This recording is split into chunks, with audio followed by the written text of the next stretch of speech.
Remembrance Day, a day for solemn reflection, a moment to pause and remember, a day to honor the sacrifices of those who served, to pay tribute to their bravery and dedication, a day for somber melodies and the hushed reverence of a grateful nation, united in remembrance. At least that's how it's supposed to be, a time for quiet reflection. But at Sir Robert Borden High School in Ottawa, Canada, this Remembrance Day had a different soundtrack, one that was unexpected, one that left students and parents bewildered, angered, and frankly a little terrified as they tried to make sense of it.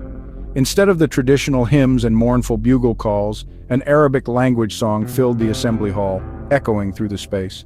A song unfamiliar to most, creating an atmosphere of confusion and unease.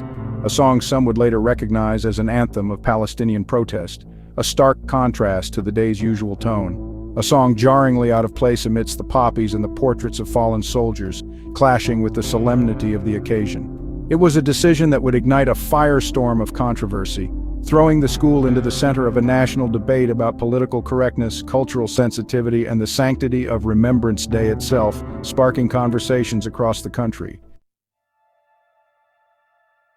The song in question, Haza Salam by Mahim Ahmed, translates to "This is Peace," a title that at first glance suggests a message of harmony and tranquility. On the surface, a seemingly innocuous title evoking images of serene landscapes and a world free from conflict. But context, as they say, is everything. The true meaning of a song can often be found in the circumstances surrounding its release. Released shortly after the horrific Hamas attacks on Israel in October 2023, the song quickly became associated with Palestinian protests and the ongoing conflict in Gaza. Its timing was no coincidence. Videos emerged online featuring Haza Salam as the soundtrack to images of clashes between Palestinians and Israeli forces. The song's peaceful title stood in stark contrast to the violent imagery it accompanied. The song, intended by some as a message of peace, was rapidly weaponized as a rallying cry for one side of a deeply complex and painful conflict. Its lyrics, meant to soothe, were instead used to fuel the fire of division. So, was it a song of peace or a song of protest? The lines between the two became increasingly blurred. The answer, it seems, depends on who you ask. For some, it remains a beacon of hope. For others, a symbol of resistance. But one thing is certain: its inclusion in a Remembrance Day ceremony, a day meant to honor those who fought for peace, was a decision both tone-deaf and deeply offensive to many. The controversy surrounding the song only deepened the divide. As outrage spread through the school community and beyond, Principal Aaron Hobbs found himself standing in the eye of the storm. His initial response, a masterclass in how not to handle a public relations crisis. In a statement that can only be described as a masterpiece of bureaucratic doublespeak, Hobbs defended the song choice as an attempt to broaden the scope of Remembrance Day and promote diversity and inclusion. He argued that the day should not be limited to a traditional focus, but should encompass a wider message of peace. The problem? No one was buying it. Parents, students, and even government officials were quick to point out the obvious. Remembrance Day is not about abstract notions of peace. It's about honoring the specific sacrifices of those who fought and died for our freedom. It's about remembering the human cost of war, not making clumsy attempts at political messaging. The backlash to Hobbs' initial statement was swift and brutal. Parents, many of whom had relatives who served in the armed forces, were appalled. Students, particularly Jewish students who felt targeted by the song choice, were left feeling hurt, confused, and deeply unwelcome in their own school. "My grandfather landed on Juno Beach on D-Day," one parent remarked. "He didn't risk his life so that his great-grandchildren could be subjected to Palestinian propaganda in a Canadian school." Another parent whose son attended the assembly put it even more bluntly. "This isn't about diversity or inclusion, it's about common decency. Our kids went to school to honor heroes, not to be indoctrinated." The message was clear.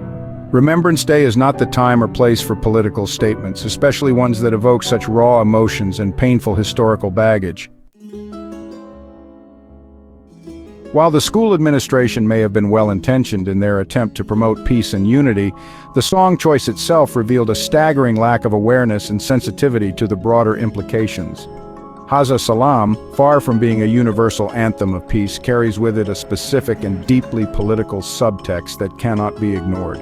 The song's lyrics, while seemingly benign on the surface, take on a different and more complex meaning when viewed through the lens of the Israeli-Palestinian conflict.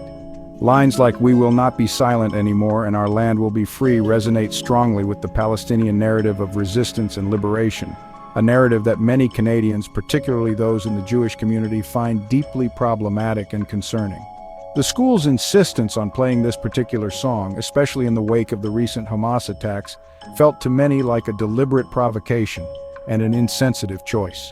It was as if the school, whether consciously or not, was taking sides in a conflict that has no place in a Remembrance Day ceremony, a day meant to honor and remember those who have sacrificed for peace.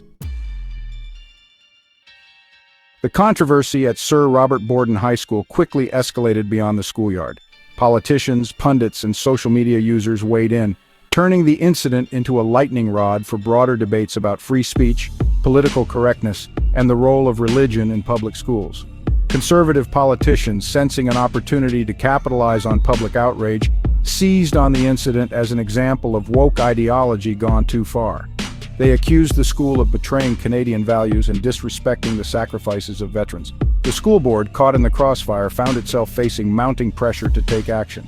Calls for Principal Hobbs' resignation grew louder by the day. The incident, once a local controversy, had become a national scandal.